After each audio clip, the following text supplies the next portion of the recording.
যারা সামান্য পাথর রক্ষা করতে পারে না তারা কিভাবে একটা ফ্যান নির্বাচন দিবে? যে দলটা বলেছে ফেব্রুয়ারিতে নির্বাচন হবে না, হইতে দিবে না, তো সেই দলের তো কোনো আসলে ভিত্তি নাই, সেটা নিবন্ধিত দলও নয়।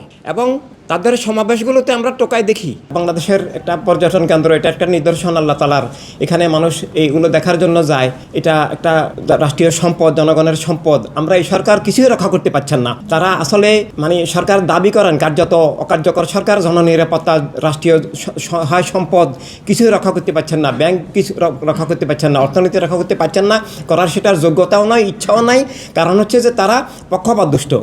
তারা যারা এই সিলেটের পাথর চুরি করেছে, সেখানে বর্তমান সরকারের প্রশ্রয়াধীন, তাদের পৃষ্ঠপোষকতা প্রাপ্ত রাজনৈতিক দল জড়িত, পুলিশ নির্বিকার, এখানে আইনশৃঙ্খলা রক্ষাকারী সকল বাহিনী নির্বিকার, সবার সামনেই এভাবে সেখানে আমাদের ইসলামী বিপ্লবের স্থানীয় শাখা আছে, আমাদের শাখা সেটাকে রক্ষার চেষ্টা করেছিল, প্রতিরোধ করার চেষ্টা করেছিল। সে শাখার একজন সদস্য এখানেও আছেন।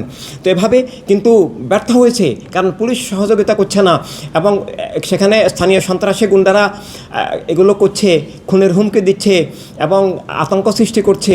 তার মানে এই সরকার যে ব্যর্থ, অকার্যকর। যারা সামান্য পাথর রক্ষা করতে পারে না তারা কিভাবে রাষ্ট্র, সংবিধান, ধর্ম রক্ষা করবে, জীবন রক্ষা করবে?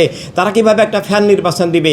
এক্সট্রিম মশার কয়েল প্ল্যান্ট ফাইবার দিয়ে তৈরি, তাই সহজে ভাঙে না, সুগন্ধিযুক্ত ও নিরবিচ্ছিন্নভাবে জ্বলে। ডেঙ্গু, চিকুনগুনিয়া বাহি সহ যে কোনো মশার বিরুদ্ধে দেয় এক্সট্রিম সুরক্ষা। তাই আমরা ডিজিটাল মোবাইল থাম নির্বাচন চেয়েছি এবং অবিলম্বে নির্বাচন দিয়ে গণতান্ত্রিক প্রক্রিয়া শুরুর কথা আমরা দাবি জানাচ্ছি রাষ্ট্রকে রক্ষার জন্য।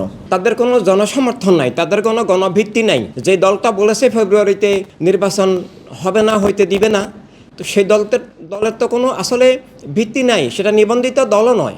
এবং তাদের সমাবেশগুলোতে আমরা টোকাই দেখি। আমরা কাকে হেয় করে টোকাই বলছি না, কিন্তু সমাজ বর্তমানে যেভাবে বলা হয়, এভাবে বস্তি থেকে ভাড়াটিয়া মানুষ এনে যারা সমাবেশের নামে প্রদর্শনী করে জনগণকে ধোঁকা দেয়, তো সেই দলের ভিত্তি নেই। এবং আরও একটা দল আছে যাদের কোনো একটা আসনেও নির্বাচিত হওয়া সম্ভব নয়, জঙ্গিবাদী, উগ্রবাদী দল। তারা পিআর, প্রফেশনাল রিপ্রেজেন্টেশন নির্বাচন চাচ্ছে, কারণ তারা একটা আসনেও জয়ী হবে না। জনগণ তাদেরকে ঘৃণা করে। সারা দেশের সবাইকে নিয়ে, সব সদস্যকে নিয়ে এভাবে একটা ধোকার নির্বাচন করা, অর্থাৎ পিআর নির্বাচন। তো জনগণ যার যার আসনে নিজস্ব এমপি নির্বাচন করতে পারে না। জনগণ সরাসরি এমপি নির্বাচন করতে না পারলে জনগণ কার কাছে সুখ দুঃখের সমস্যার কথা, সংকটের কথা বলবে? এবং যে নির্বাচিত হবে, যেহেতু সে স্থানীয় জনগণের ভোটে এমপি হয়নি, তাই স্থানীয় জনগণের প্রতি তার দায়বদ্ধতাও থাকবে না। তো এভাবে নির্বাচনের নামে ধোঁকা প্রহসনের চক্রান্ত চলছে। তারপরেও আমরা দাবি করব এবং আশা করব যে অবশ্যই নির্বাচনের আয়োজন করা হোক এবং নির্বাচনের পরিবেশ তৈরি করা হোক।